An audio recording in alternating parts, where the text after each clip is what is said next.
The first time, we did an evacuate and recharge. We charged the system up correctly, and we also injected an ultraviolet dye. And in that dye, I'm going to show you here in a minute. In that dye, you'll see under an ultraviolet light, it's green. It's really fluorescent. And we do that. We inject that dye so that it circulates in the system with the gas. It just circulates around. So then, when it leaks, instead of you got nothing, when it leaks out, it's going to leave a residue of that dye. In any air conditioning system, there's about 20 different leak sites that are possible. The connections, the connections in between, like the dryer, the receiver dryer, and things like that. And then, of course, the hoses themselves, the flexible hoses that can leak through there. So this isn't rocket science, but I'll finish up here. So at this point, what we're going to do, and I'm going to walk you out there, we're going to look from the firewall forward. We're going to look at the connections as best we can, inspect the hoses, inspect the condenser for any oil residue or any of this ultraviolet dye. If we do not have any visual leaks from the firewall forward, we then, by assumption, the evaporator core is leaking. I cannot inspect the evaporator core because it's hidden in the dash. I've got to tear the dash out to get to the thing. So it's kind of like by process of elimination, by looking at what we can look at, we say, okay, we've either got a leak out here. This is where you've got 128,000 miles on the car. This is where it gets kind of, this is where a good shop needs to kind of tell you the possibility of bad news. We could find a leak here, and we might not find a leak. We might not find anything from the firewall forward. Then, by process of elimination, I'm going to say, okay, it's your evaporator core. We pull the evaporator core out, we take it into a dark room, we look at it, and usually there's pinholes in the core, and it's leaking through there. That's what we find. So then we'd replace that evaporator core. We'd evacuate it and charge it up. But this is the thing that customers, I guess I feel like an oncologist now. We've taken care of the tumor that we have, but I haven't replaced the whole system. Sure.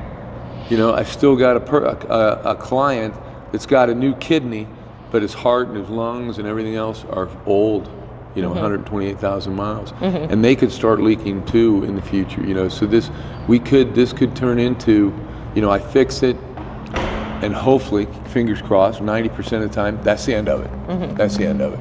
But sometimes, person will come back another couple of months and we check it and it's low again, and you're like, oh my gosh. So then we start inspecting. And but let's go out, let's go see if we can find some leaks.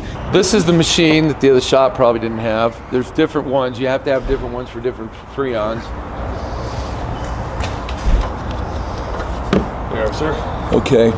This is a low side line, this is a high side line. Okay. That junction block right there that's the firewall, all that silver. That junction block right there is the connection, and the evaporator core is inside the car. Okay. So what we want to do, this thing has rear air conditioning too, doesn't it? Yeah. Yeah. So see how this line here is going back underneath the car? Yeah. So so that's the big one, and then the small one that goes back there. Oh, it's right here. See that little line right there? Yeah. So we're checking all these connections, and this part here, my experience tells me that's not a leak. Did you check the rear connections at the evap core, Kyle? Yeah. And they're dry? Yeah. Okay, why don't we, let's pop this grill off here real quick and see. Here's the problem that any mechanic is faced with. Access to see the components. You got to disassemble stuff.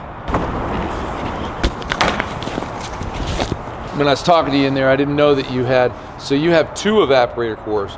So these lines tee off, and I showed you where the tees are.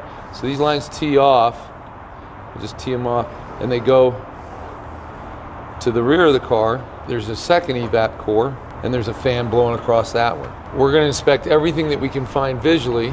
Right now we're trying to access the front condenser. What I want to do before I start condemning stuff that I can't see, I want to find as much stuff that's easily to see and make sure that I don't have any leaks. Okay. I don't want to come up. I think it has like a log tab either. So I'm hoping you don't have to take off the bottom to get that off. Yeah, this is actually good. I'm glad you're here because you can see our dilemma. To be able to look at all the connections and the components, there's work involved here, and the actual news is that costs money. You're going to have to be charged for that in order to inspect all this stuff. Let's take this car up in the air. So he's started to try to look at your rear evaporator core. That core is inside that housing there, but we can't see anything. The core itself is inside all that plastic housing, so we're going to remove